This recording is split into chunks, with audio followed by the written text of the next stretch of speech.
오늘 또 정한 시간이 되었으므로 화요일 온라인 성역 공부하도록 하겠습니다. 제7강 용두삼위의 인생, 열왕기상 11장 26절부터 43절까지 열왕기상 11장을 가지고 용두삼위의 인생, 솔로몬의 인생이 처음에는 화려하게 시작했는데 마지막은요 좀 이렇게 힘들고 어렵고 연약하고 부족한 인생으로 마무리가 되어지고 나라가 쪼개어지는 상황이 벌어지게 되죠. 그런 스토리가 담아져 있는 부분이 오늘 열왕기상 11장의 내용들입니다. 먼저 기도하겠습니다. 하나님 감사합니다.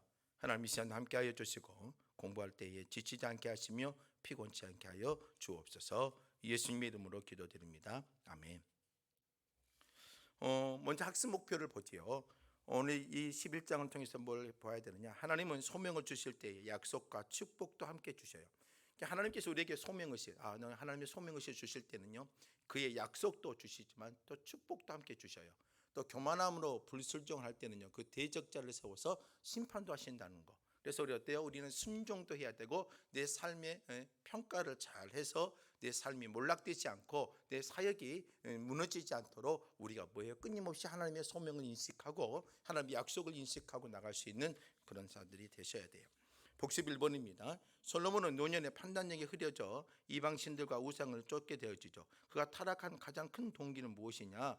열왕기상 11장 4절과 또 열왕기상 11장 9절 말씀을 보면은요 어떤 말씀들이 있냐면 아버지 다윗의 마음과 같지 아니하고 하나님 앞에 온전하지 못했다. 결국은 뭐냐면 우리의 마음들이, 솔로몬의 마음이 하나님 앞에 떠나 있었고 온전하지 못하였기 때문에 그가 타락한 가장 큰 동기가 되어집니다.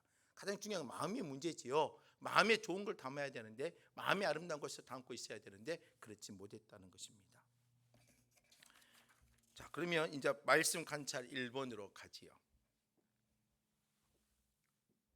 네, 말씀 관찰 1번. 이스라엘 내부에서 솔로몬의 정권을 위협하는 사람이 누구인가? 자, 이스라엘 내부에서 솔로몬의 정권, 솔로몬이 마지막 왕권이 마지막 시간이 지나고 40년의 시간들이 점점 보내면서 마지막 사역의 말미 부분에 왔을 때에 솔로몬의 정권을 위협하고 있는 것들이 있어요. 외적인 요소도 있었지만 내적인 부분들도 있다는 거죠. 26절 말씀을 보면 솔로몬의 신하 느밧의 아들 여로보암이 또한 손을 들어 왕을 대적하였으니 그는 에브라임의 족속인 스레다의 사람이요 그의 어머니의 이름은 수루아의 과부더라라고 되어 있죠.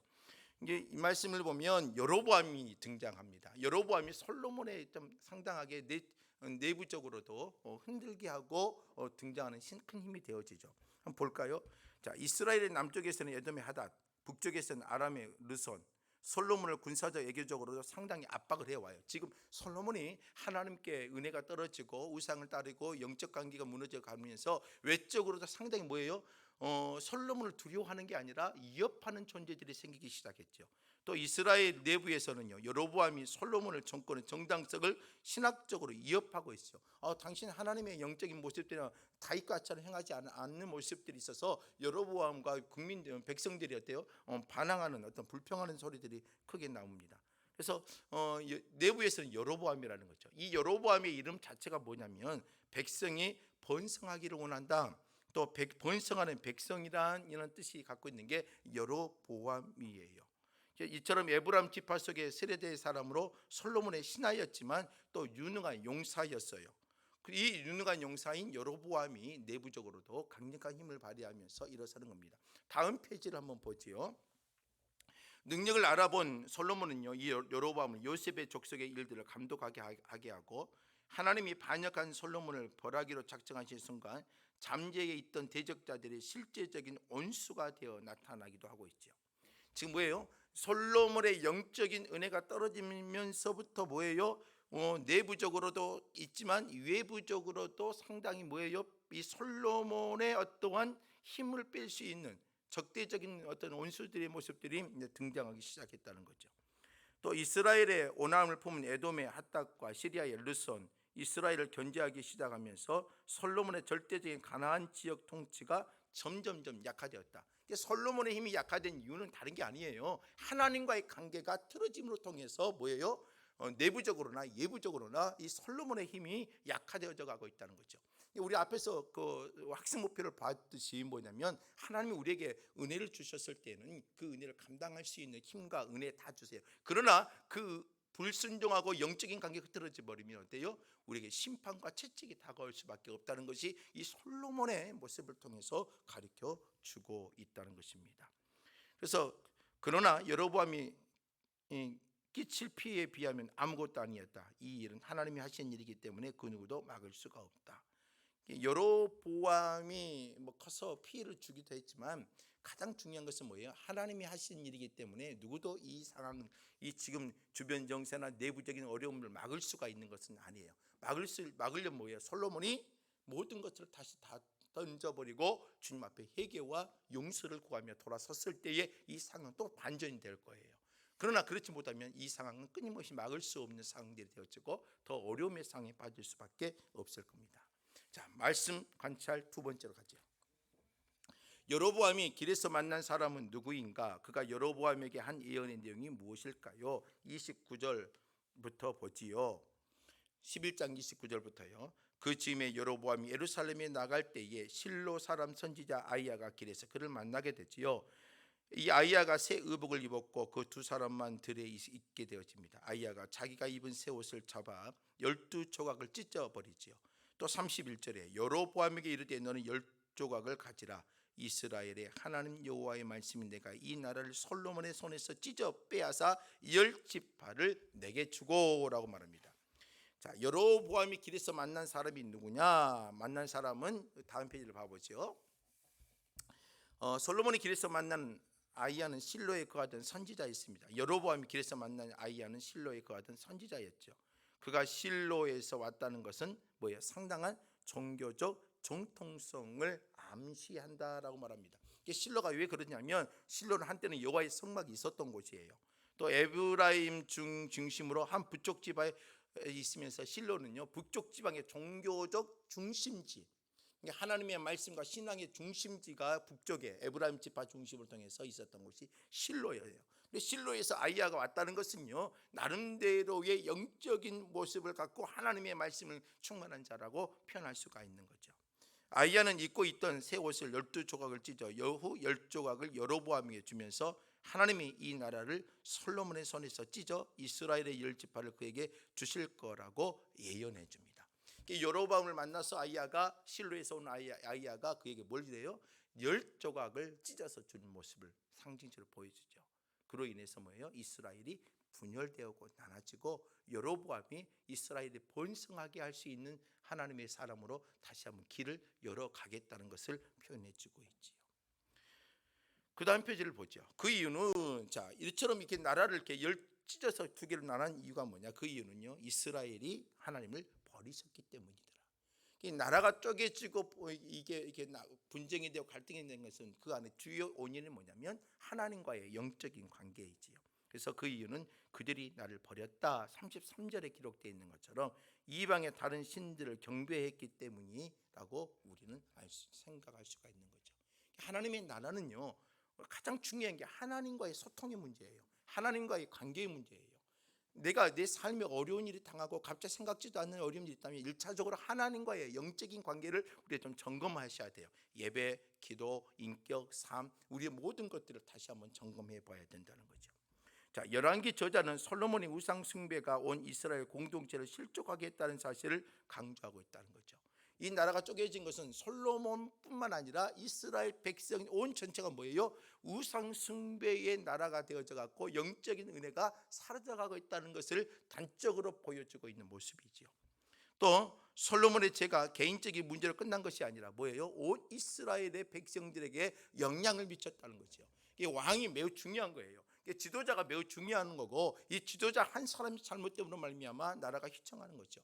우리가 앞으로 또 보겠지만 아합이나 이세벨, 아합 왕의 하나님과 관계가 무너지는 말미암아 어떻게 되는 거죠? 북이스라엘이 완전히 뭐예요? 이방의 나라처럼 우상을 섬기는 나라가 되어지고 하늘문이 3년 6개월 동안 비 한 방울 내리지 않냐며 하늘문이 닫혀버리고요 850명이나 대표 주자인 영적인 잘못된 선지자들이 발생하여졌고 이런 것으로 인해 이스라엘 백성들의 영적인 분위기가 완전히 흔들리죠. 갈멜살 전투를 통하여 엘리야와 그 잘못된 선지자와 아합과 이세벨 싸움이 기록되어 있는 것처럼 이 한 사람의 모습이 얼마나 나라에게 영향을 주는지를 다시 한번 기억해야 돼요. 여러분들이 분명히 내 가정, 내 일터, 내 사업처, 내 이런 관계를 맺는 곳에서 중요한 것은 내가 하나님과의 관계가 반듯하게 세워져 있어야 된다는 것을 우리는 분명히 기억하셔야 되는 것입니다.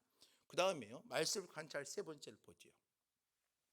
하나님은요, 여로보암에게 다윗에게 주신 약속을 하시는데 그 약속이 성취되는 조건이 무엇인가? 자, 여로보암에게 다윗에게 주신 약속을 하시는데 그 약속이 성취되는 조건. 자, 여로보암에게도요, 하나님께서 뭐예요? 약속을 주고 어떤 조건을 내시는데요, 그거 분명히 우리는 한번 살펴봐야 되죠. 38절 말씀을 보죠. 네가 만일 내가 명령한 모든 일에 순종하고 내 길로 행하며 내 눈에 합당한 일을 하며 내 종 다윗이 행함 같이 내 율례와 명령을 지키며 내가 너와 함께 있어 내가 다윗을 위하여 세운 것 같이 너를 위하여 견고한 집을 세우고 이스라엘을 내게 주리라. 이게 뭐예요? 다윗에게 줬던 그 똑같은 약속을 주는 거죠. 하나님은요, 여로보암에게 그와 함께 하시면서 다윗을 위해 세운 것 같이 그를 위해서도 견고한 집을 세우겠다고 약속해요. 그리고 이스라엘을 그에게 주겠다고 약속을 해주고 있는 거죠. 그 약속이 바로 오늘 이 여로보암에게도 오늘 38절 말씀 보면 준다는 거죠. 이 여로보암도 하나님께서 어때요? 나라를 쪼개며 이 여로보암이 이끌어가는 이 나라도 하나님의 은혜 안에 성장하기를 원했던 마음으로 그 방향을 바르게 세워지는 거죠. 그 다음 페이지를 한번 봐보죠. 이 약속이 성취되기 위해서는요, 뭐라고 말합니까? 하나님이 명령하신 모든 일에 순종, 그리고 하나님의 길로 행하고 다윗이 행한 것 같이 하나님의 율례와 명령을 지켜야 된다. 다시 말해 여로보암도 해야 될 일이 뭐예요? 10개 나라를 찢어줬지만 네 통치 아래 있는 것이 아니라 이 나라도 하나님의 통치 아래 있으니까 하나님의 말에 순종해야 되고 하나님의 길을 걸어가야 되고, 그리고 다윗이 했던 것처럼 너도 뭐예요? 하나님의 지도자로 다윗 왕처럼 너도 똑같이 여로보암도 그 지도자의 역할을 감당해야 되는 것을 말하는 거죠. 이 말은 다른 말로 표현하면 여로보암에게도 제2의 다윗이 될 수 있도록 하나님께서 길을 열어주고 있다는 것이 얼마나 귀한 거예요. 또 왕이 되자마자 엉뚱한 방향을 향해, 그러나 이제 여로보암이 이게 문제죠. 이런 길을 열어줬지만 결과적으로는 이 여로보암이 어떤 일을 벌이냐, 왕이 되자마자 엉뚱한 방향을 향해 가게 되었지요. 베델과 단에 금송아지를 세우고 금송아지가 이스라엘 이집트에서 구해내신 신이라고 주장하면서 자기의 정치적인 잘못된 신앙적이고 영적이지 못하고 자기의 정치적인 어떤 행보를 해요. 이 어때요? 이스라엘 백성들이 예루살렘으로 북이스라엘 여로보암을 통하여 이루어진 그 10개의 지파 사람들이 자꾸 예루살렘을 넘어가다 보면 어떻게 되는 거예요? 절기를 지키고 하나님 예배를 드리기 위해서 예루살렘 가다 보면 자신의 어떤 그 선들이 무너질 수 있으니까 어떤 일을 했느냐? 베델과 단에다가 금송아지를 만들어 놓고 이게 바로 우리의 초소이고 우리 하나님이다 생각하며 그곳에다가 잘못된 형태의 환경들을 만들어 놓죠. 이게 어때요? 문제가 되어지게 돼요. 여로보암은 그 하나님이 원했던 길을 걸어가지 못합니다. 주님은 여로보암이 원했던 게 뭐예요? 다윗처럼, 그리고 하나님의 율례와 법도에 순종하고 하나님의 길을 걸어갈 수 있도록 해요. 그러나 이 여로보암은 그 길을 걷지를 않지요. 그 여로보암의 어때요? 모습도 길게 가지를 못하게 되어집니다. 말씀 그 다음 페이지를 한번 봐보죠. 또 이 여로보암의 문제점이 또 나옵니다만 앞으로 봐야 되겠지만 12장에 가서도 나옵니다만은요, 12장 25절부터 33절 말씀에 보면 이 여로보암은요 엄청난 교만과 거만의 모습을 보이는데요, 레위 지파가 아닌 일반 사람들을 통해 제사장을 임명해 버려요. 하나님의 법을 벗어나 버린 어떤 행위들을 하지요. 또 남유다에서는 7월 15일에 드렸던 초막절 절기를요, 자기가 인위적으로 8월 15일에 변경하여 종교적 원칙과 풍습을 완전히 배제해버리고 기틀을 흔들어 놔버리는 거예요. 여로보암이 이런 어떤 문제점들이 계속 발생하지요. 여로보암은 하나님께 등을 돌리고 제 길로 가버리게 되어집니다. 하나님께서 제2의 다윗의 길도 허락했는데에 여로보암은 그 길을 지키지 못했던 거죠. 이는 하나님이 그에게 이스라엘을 주겠다고 하신 약속에 대한 불신이고 불순종이 되어져 하나님의 약속을 신뢰하지 못하고 그 약속을 움직이지 못하는 이 여로보암, 이런 불순종은 언제든지 언약을 중단시킬 수 있다는 점을 암시합니다. 우리가 어때요? 하나님의 사람으로 율례와 법도를 지켜내면 그 하나님의 소명과 그 소명의 모습 속에 하나님의 언약을 주시고 언약을 지켜내면 그 축복과 함께 하나님의 귀한 사역의 확장을 열어주지만 그 불순종으로 통해 나간다면 그 축복은 어때요? 또 하나님의 약속은 어때요? 중지할 수밖에 없다는 것이죠. 중단될 수밖에 없다는 거죠. 그래서 결론적으로요, 하나님이 명령하신 모든 일에 순종하고 다시 한 것과 같이 하나님의 율례와 명령을 지키는 것을 여로보암에게 원했지만 결과적으로 여로보암은 어때요? 그것을 지키지 못했다는 거지요. 말씀 관찰 4번 네 번째입니다. 솔로몬의 죄로 나라가 분열될 것이지만 하나님은 다윗의 후손들을 버리지 않으시고 한 가지 약속을 주십니다. 그 약속은 무엇입니까? 11장 36절. 분명히 솔로몬의 죄로 말미암아 나라가 분열 쪼개졌어요. 그러나 주님께서는요, 다윗의 후손들을 버리지 아니하시고 한 가지 약속을 주세요. 뭐예요? 이게 36절이라는 거죠. 그의 아들들에게 내가 한 지파를 주어서 내가 거기에 내 이름을 두고자 하여 택한 성읍 예루살렘에서 내 종 다윗이 항상 내 앞에 등불을 가지고 있게 하리라. 하나님께서는 어때요? 나라를 여로보암에게 대다수를 줬지만 그러나 다윗의 약속을 이뤄가고 다윗과 약속했던 것들을 성취하기 위해서 솔로몬이 죄로 나라가 쪼개졌지만 그래도 하나님은 어때요? 다윗의 언약을 멈추지 아니하고 주님께서 실행하고 다윗을 통하여 예루살렘 중심으로 다윗에게 하나님의 등불이 꺼지지 않도록 해주고 있다는 거죠. 이게 하나님의 놀라우신 언약입니다. 하나님의 약속을 이루어 가시고 성취하신 하나님의 모습을 보여주고 있는 거죠. 자, 이 예언서의 확실한 것은 한 지파를 통해 하나님이 다윗에게 주신 등불이 꺼지지 않게 하실 것이라는 사실을 본문에서 가르쳐주고 있고요.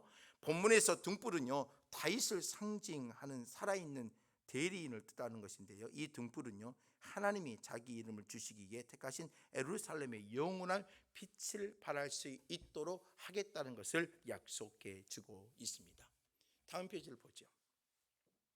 솔로몬은요, 죄로 인해 나라가 분열되는 대가를 치러야 하지만 중요한 것은 다윗 집안에 항상 징벌을 주시는 것은 아니라는 것입니다. 하나님 어느 정도 징계가 이루어지면 다시 이 집안을 용서하실 것이고 확고히 다시 세워주실 것이라는 것을 또 이 다윗을 통하여 예루살렘을 통하여 하나님의 약속을 움직여가는 것을 보여주고 있는 것입니다. 마지막 부분을 보면은요, 솔로몬의 범죄와 배신도 하나님이 다윗에게 주신 약속을 무효화시키지 못한다는 것이 놀라운 은혜죠. 이게 중요한 겁니다. 솔로몬의 범죄가 있었지만 그러나 하나님은 다윗에게 주신 약속을 무효화시키지 못하고 그를 유지해 가고 있다는 것이 놀라운 은혜라는 거죠. 마지막 말씀 관찰 다섯 번째입니다. 자, 열왕기에 따르면 솔로몬에 관한 정보는 어디에서 나온 것인가? 그리고 저자는 솔로몬의 통치를 어떻게 평가하는가? 자, 솔로몬에 관한 정보는 어디에 있느냐? 41절 말씀에 보면은요, 정보의 출처는요, 솔로몬의 실록이라고 되어 있어요. 솔로몬의 남은 사적과 그의 행한 모든 일과 그의 지혜는요, 솔로몬의 실록에, 솔로몬이 왕의 실록에 기록되어 있다는 거죠. 또 33절 말씀을 보면은요, 그 솔로몬의 통치의 평가를 뭐라고 되어 있느냐? 이는 그들이 나를 버리고 시돈 사람의 여신 아스타롯과 모압의 산 그모스와 암몬 자손의 신 밀곰을 경배하여 그의 아버지 다윗 행한 것 같이 아니하며 내 길로 행하지 아니하며 나보기에 정직한 일과 내 법도와 내 율례를 행하지 아니하였다라고 되어 있습니다. 평가는 뭐예요? 솔로몬은 다윗 했던 것처럼 하나님의 뜻을 이루지 못했고 하나님의 길을 가지 못했다, 이것을 설명해 주고 있는 것입니다. 그 다음 페이지를 보죠. 자, 솔로몬의 이야기를 조금 더 살펴보죠. 자, 솔로몬의 죽음을 논하면서 앞으로 등장할 왕들의 죽음에 적용할 양식을 사용하고 이 양식은 다음과 같은 정보를 알려줍니다 라고 표현했죠. 이제 솔로몬의 모습을 통해서 보면은요, 여로보암의 한 게 다윗과 같이 행하지 않았더라. 솔로몬이 어때요? 어떻게 보면은요, 어떤 기준점의 모습 속에서 미달되어져 갔지요. 다윗의 모습에 원하지 다윗과 같지 않지요. 다윗이 했던 행한 모습을 갖지 않죠. 이러한 어떠한 모습들을 후대의 왕들에게 보여서 이렇게 살지 못하도록 뭐예요? 본을 기록을 남고 적용을 시키고 또한 그걸 통해서 그렇게 않도록 방향성도 제시해 주고 있는 겁니다. 자, 솔로몬에 관한 정보는요, 실록에 있다고 밝혀 있으면서 통치 기간은 40년이고 예루살렘에서 통치를 했고 대를 이어 왕이 오른 아들인 르호보암을 언급합니다. 앞으로는요, 솔로몬이 그를 아버지의 다윗이 행한 것과 같지 않았다고 평가하고 이러한 것들은 남유다 왕들을 평가하는 중요한 뭐가 되죠? 기준이 되어진다라고 표현을 합니다. 솔로몬의 모습이 그 다음 남유다 왕 20명의 남유다의 왕의 모습 속에서 어떤 기준점과 같은 역할들을 하게 되어진다는 거죠. 다음 페이지를 보죠. 솔로몬의 삶을 종합해서 보면 그는 대단한 지혜를 가졌어요. 그렇죠. 하나님께서 큰 은혜를 주셨고 부와 명예 또한 하나님의 놀라운 영광도 줬지요. 평생 하나님을 섬기는 지혜를 갖지 못해 어때요? 어리석게 우상을 섬기게 되어져 버리는 것이 솔로몬의 실수이다라는 거죠. 또 조직과 행정에서 천재성을 지닌 사람으로 방대한 국가를 효율적으로 운영하면서 엄청난 세금을 징수하고 많은 노동력을 동원할 수 있었지만 이 과정에서 뭐예요? 잘못되어지고 백성들에게 원망과 어때요? 불평을 만들어낼 수밖에 없는 환경들이 되어져 버렸습니다.